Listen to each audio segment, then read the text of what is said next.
Hey everybody, it's me again, Andrew Markowitz. This is that video that I promised of me kind of reacting and responding to Ocasio-Cortez's speech that I wanted to, and was discussing about in my previous video. I wanted to look and kind of see it. I haven't fully seen this for the first time, so I kind of wanted to just interpose things as I hear her speak. Just kind of see what I might agree with, what I disagree with. I suspect I'm probably going to disagree with a lot, but I would rather hear it and understand than not hear it at all. So here we go. Green for his graciousness. Today, the Republican House majority brought to the floor a resolution honoring, quote, honoring the life and legacy of Charlie Kirk. Charlie Kirk's assassination was a horrific and vile attack and incident of political violence. Yeah, it was. So why did you vote against it? Why did you vote against the resolution? And condemning the depravity of Kirk's brutal murder is a straightforward matter, one that is especially important to help stabilize an increasingly unsafe and volatile political environment where everyday people feel more at risk. We can deeply disagree and come together as a country to denounce the horror of this killing. And it is not a license for the abuse of power and whitewashing of American history. Today's resolution only underscores the majority's recklessness by choosing to author this condemnation and honoring on a purely partisan basis, instead of uniting Congress in this tragedy with one. So she's upset that it isn't two separate resolutions is the best thing I can understand. And it's a whitewashing of history. How? I mean, if you never actually watched anything Charlie Kirk did and just heard a lot of what he said, I could figure you could see him as a pretty divisive figure. I could see that. But if you've watched him any amount, you would know this isn't true. You would know this isn't true at all. So, continue. One of the many bipartisan options to condemn political violence and Kirk's murder, as we did with the late Melissa Hortman. Instead, the majority. A lot of people have been bringing that up recently, and it was a unanimous agreement in the House to condemn that one. It was a unanimous agreement in the Senate to condemn that one. Why not here? Especially, and I know the argument from a lot of time this side is, well, because Charlie was awful, how was Charlie awful? That's always the question I ask. How was Charlie awful? And then they espouse a bunch of these words, and I always ask them, the thing I always ask them, have you ever watched him sit down and have these conversations? Or have you just heard what he said and never watched his conduct, never watched him? And oftentimes the answer is no. So I always ask that question, would you be willing to? And then I ask, why won't you? And that's when I get upset and sad. Already proceeded with a resolution that brings great pain to the millions of Americans who endured segregation, Jim Crow, and the legacy of bigotry today. How? Where? What are you talking about? Where is your evidence? Cite me something. Give me something to prove that he is for everything you just labeled. And I know it's the one that is Charlie Kirk's thoughts on civil rights. So let's go look that up.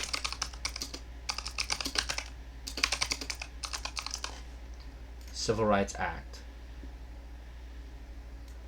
Okay, everybody, radio stations across the country, honored to be with you as always, live from the Imperial Capital here in Washington, D.C. We're here at the Mobile Bitcoin. That one's too long. I know he has a shorter one. Here we go. This anonymous kid, hiding his face, challenges applicants needed SAT scores. For example, you're born in like a black neighborhood, you're born in like a very poor area like that, with like very low economic opportunity, very, very poor schools with very low ratings, where the average test score is much lower. When you're in that environment, you have the whole system up against you, right? Okay, so are you a student here? I'm guessing you are. Oh, yeah, I'm a student here. Are you a pretty good student? Oh, yeah, I would say I'm a good student. I have a pretty high GPA. Okay, let me tell you what I'm going to Okay. do. By force, white man, Okay, yeah. I'm going to take your GPA, I'm going to give it to a woman of color. Okay. You're cool with that? I mean, yeah, I can just work back up. Like, I mean, there's no working hey, back bro, up. I can pull myself up by my bootstraps. No, What there's do you no mean? working back up. What do you mean you can't work back up? That's the whole point of conservatism, no, isn't it? I'm going to keep on taking it from you because that's equity. And you're cool with that. What? But that's not this is equity in practice. Equity isn't taking. Equity is applying the equal standard. If you give, how do you get? You must take and then you give. Wait, what do you mean? That which is given must first be taken. The kid pivots to equity. Poor black neighborhoods need help. Charlie County. Yeah, so, like, this is kind of him on one of the worst aspects, and I would fully agree with this, that has come about from the Civil Rights Act, which is, okay, that sucks. My mind is blanking on the actual name of the term, but the term itself pretty clearly notes that, hey, this is bad. Like, oh God. Sorry, my brain is forgetting the name of the term. But it basically prioritizes skin color or gender or your sexuality over actually being a good human being, which is one of the things that I've always questioned. And my question has always been, why are we obsessing and looking over these surface level traits? And people are always like, well, because these surface level traits have been abused throughout history. And I'm like, what is better to do and handle those surface level traits to make sure they're not? Give them an unfair advantage that no one else will receive, or give them an advantage that everyone is worthy of, which is equality, fairness in the same sport, fairness in the same playing field. Everybody has to play by the same rules, right? That's fairness. That's ultimate fairness. That's actual equality, not affirmative action. That's what the word term is. So let's continue. We should be clear about who Charlie Kirk was. A man who believed that the Civil Rights Act that granted Black Americans the right to vote was a mistake. That's not true. He believed specifically that the law was poorly written, which is different than actually thinking of something as a mistake. And yes, that is different. I can agree that the idea, the concept, and the basic interest of the Civil Rights Act was a really great, beautiful idea.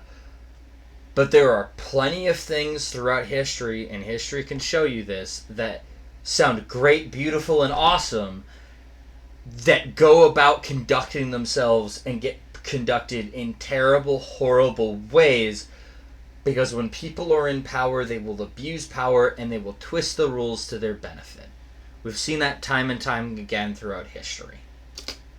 Who, after the violent attack on Paul Pelosi, claimed that, quote, some amazing patriot, unquote, should bail out his brutal assailant. Yeah, he was being sarcastic in that instance, because he's watched many a criminal walk free after committing violent felony after violent felony after violent felony, as we all have throughout society. The young Ukrainian woman on the train is a great example of that. Why was that man not permanently locked up after like his 5th incident of violence? He had like several armed robbery and violent assault with a weapon charges on him, and he never stayed in jail. Why? Why would you not lock a guy up like that forever? He's done too many things too many times. Like, it's clear he's dangerous. And accused Jews of controlling, quote, not just the colleges. It's the nonprofits, it's the movies, it's Hollywood, it's all of it. Okay, I'd really need to see a citation here. I'd really need to see the context of this one, because I have never heard or seen this one. I've watched a lot of his debates. I have never, like, continuously been a heavy watcher of the show. I've always just watched his campus tours shows. So, like, if someone in the comments can leave me something down below to link me to this or show me where this might be from, that'd be awesome and that'd be great. Because I'd be willing to investigate this. I don't know on this one. Unquote. His rhetoric and beliefs were ignorant, uneducated, and sought to...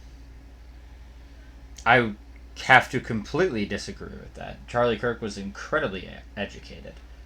I doubt Ocasio-Cortez has never read the works of Plato a single time in her life. I know for a fact that Charlie Kirk did. I know for a fact that he's read Aristotle. I know for a fact that he's read so many books. You have C.K. Lewis's Mere Christianity. Like, dude was just a literary monster, a giant. He read so much. So uneducated is just completely untrue. And ignorant how? Ignorant well. Where? He's watched the history perform out live. He is now making a important analysis of it and saying this is what we should do about it. That's not from ignorance. That's from analysis. To disenfranchise millions of Americans. Disenfranchise how? He wants an even playing... He always promoted it for an even playing field. That's not disenfranchisement. Far from the working tirelessly to promote unity, unquote, asserted by the majority in this resolution. It is equally important that Congress does unite to reject the government's attempt to weaponize this moment into an all-out assault on free speech across the country, all in the name of Charlie Kirk.